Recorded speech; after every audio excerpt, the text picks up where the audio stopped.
걸을 때 앞꿈치부터 닿느냐 뒤꿈치부터 닿느냐 하는 질문은 어리석은 질문일 수 있습니다. 왜냐하면 뒤꿈치부터 닿도록 걸어야 올바른 워킹법이라는 것은 누구나가 동의하는 것이기 때문입니다. 하지만 이것은 신발을 신고 걸을 때 그렇다는 것입니다. 그렇다면 과연 신발을 벗고 맨발로 걸을 때도 똑같이 걸어야 하는 걸까요? 저에게 이런 의문은 단지 논리에서부터 시작된 것은 아니었습니다. 제가 맨발을 시작한 지 1년을 넘었고 거의 매일 2~3시간씩을 걸었습니다. 어찌 보면 1년여 동안 걸으면서 자연스럽게 이 문제에 대해 계속 생각해왔던 것 같습니다. 그러다 최근에 접하게 되었던 김영진님의 맨발로 걸으면 기적이 일어난다 라는 책 속에서 이 문제에 대한 실마리를 찾게 되었고 집중 몰입하면서 연구해본 결과 나름대로의 결론을 얻게 되었습니다.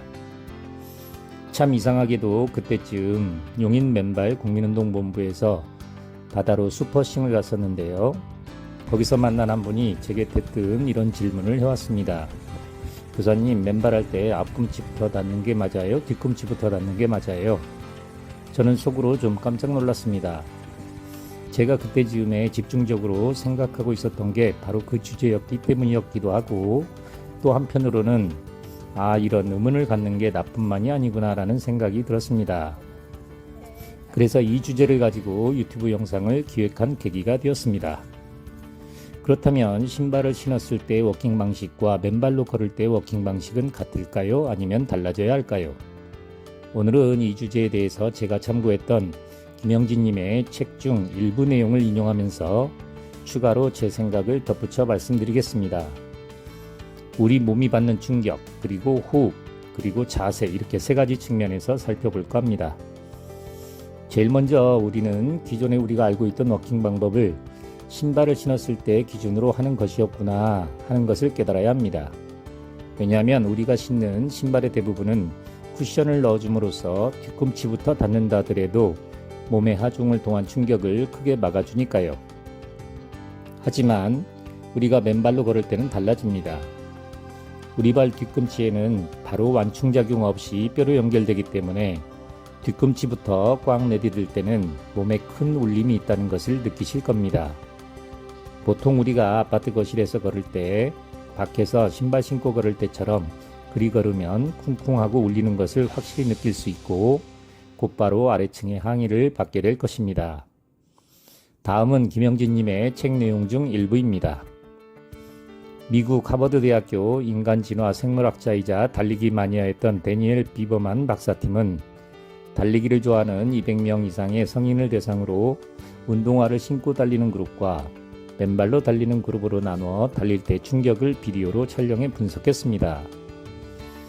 그 결과 운동화를 신고 달리는 그룹은 뒤꿈치로 땅을 딛는 반면 맨발로 달리는 그룹은 발의 앞부분 또는 발바닥으로 땅을 딛는다는 사실을 발견했습니다.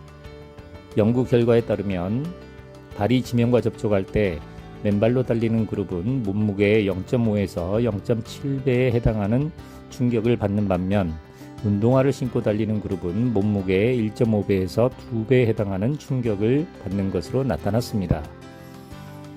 책을 읽고 저도 당장 실험을 해봤습니다. 신발을 신고 달려봤고 맨발로도 달려봤습니다. 그 결과 책 속의 내용과 일치했습니다. 신발을 신을 때는 뒤꿈치부터 닿았고 맨발로 달릴 때는 확실히 앞꿈치부터 내딛는다는 것을 알게 되었습니다. 왜 이런 결과가 생긴 것일까 저는 한동안 곰곰이 생각해 봤는데요. 다음과 같은 결론에 이르게 되었습니다.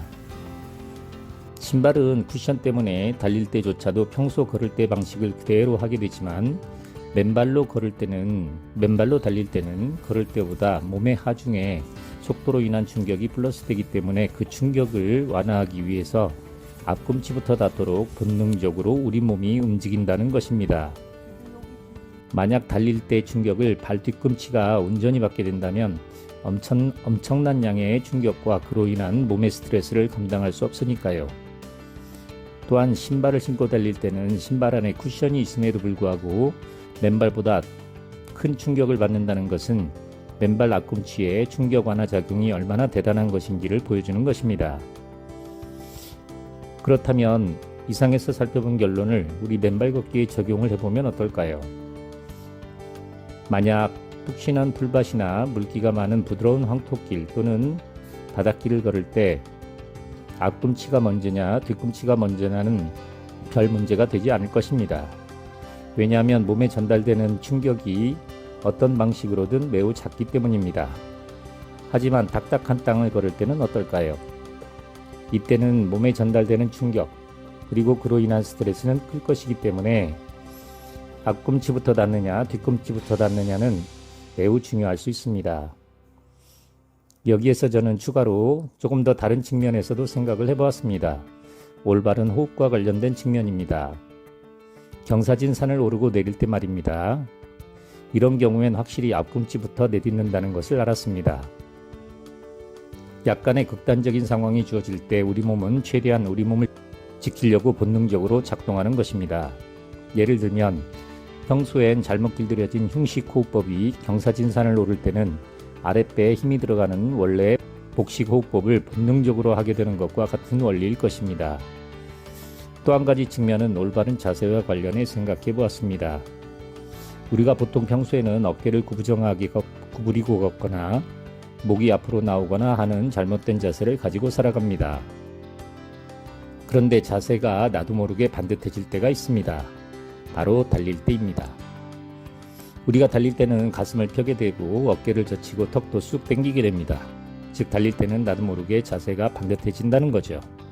이걸로 추론해 본다면 평소에는 왜곡돼 있었던 여러 가지 것들이 달릴 때는 다시 제대로 된다라고 가정을 해봤을 때 우리가 맨발로 달릴 때 확연히 앞꿈치부터 닿으면서 달리는 게 바로 올바른 자세가 아닐까라고 생각을 해봅니다. 어쨌든 이상으로 우리가 맨발 걷기를 할 때 앞꿈치부터 닿느냐 뒤꿈치부터 닿느냐를 크게 세 가지 측면에서 말씀드렸는데요. 따라서 결론적인 것을 정리하자면 다음과 같습니다. 맨발 걷기 하는 방법은 신발 신고 걷는 방법과는 다르게 생각해야 한다. 쿠션이 있는 신발 신고 걷기는 뒤꿈치부터 닿는 방식도 괜찮지만 맨발 걷기는 다르다. 왜냐하면 뒤꿈치부터 확실히 닿는 것은 바로 몸의 충격을 직접적으로 받을 수 있기 때문이다. 따라서 조금 푹신하고 부드러운 흙길을 걸을 때는 별 상관없지만 딱딱해진 흙길을 걸을 때는 뒤꿈치부터 쿵 하고 내딛는 방식은 좋지 않다. 앞꿈치부터 내딛거나 또는 발바닥 전체로 내딛는 방식이 옳은 것 같다. 이것이 결론입니다. 맨발 걷기 국민운동본부에서 모임 때마다 알려드리는 맨발 걷기 방법 7가지가 있는데요. 두꺼비 걸음, 황새 걸음, 까치 걸음, 기타 등등입니다. 그 중에 한 가지 걸음으로만 줄기차게 걷는 건 물론 아니죠. 하지만 딱딱한 땅을 걸을 때 제가 생각하는 가장 대표적인 걸음은 발바닥 전체로 걷는 두꺼비 걸음이 아닐까 생각해 봅니다. 일종의 발바닥 전체로 도장을 꾹꾹 찍으며 걷는 방식입니다. 어쨌든 뒤꿈치부터 쿵쿵 찍고 걷는 방식이나 신발을 신고 걸을 때처럼 터벅터벅 걷는 방식은 다시 한번 생각해 봐야 하지 않을까 하는 것이 제 결론입니다. 이상 저는 용인의 교산이었습니다.